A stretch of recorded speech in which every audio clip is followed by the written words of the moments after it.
creuse, c'est cet étroit passage auquel les passants jettent à peine un coup d'œil.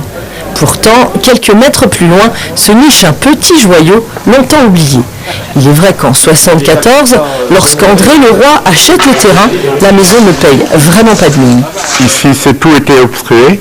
Il y avait des murs, il y avait des cheminées, tout était obstrué. On ne pouvait pas y accéder. C'était comme au fond là-bas. Mais la façade ressemblait à ceci. Vers 1750, la rue Treuse n'existe plus.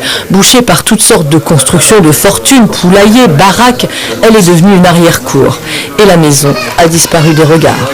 La vision était complètement bouchée parce que juste devant la maison que vous voyez ici, il y avait un grand hangar édifié vers la fin du 19e siècle en fer forgé avec une verrière par-dessus. Donc aucun Quimpérois, sauf quelques rares initiés, pouvait avoir l'idée de ce qu'il y avait réellement. L'intérieur de la maison n'était pas dans un état plus reluisant que sa façade. Tout était emmuré. Ici, on ne voyait pas clair, on ne savait pas qu'est-ce qu'il y avait, ni quoi que ce soit. Il fallait une pile pour venir. Ça ressemblait à une cave.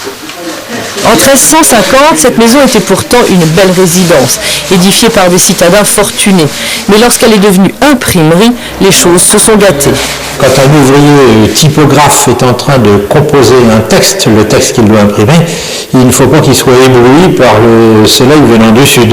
Et il est préférable d'avoir une fenêtre ouvrant au nord, ce qui a été fait dans cet immeuble. On a bouché les fenêtres au sud et on a ouvert des fenêtres au nord. En 1976, André Leroy prend son marteau, son burin, et sous le crépi, il découvre les vieilles pierres. Ensuite, 30 ans de querelle entre lui et la mairie font que la restauration n'a commencé que l'année dernière. 30 ans, une éternité pour son propriétaire, si peu pour une maison de 6 siècles.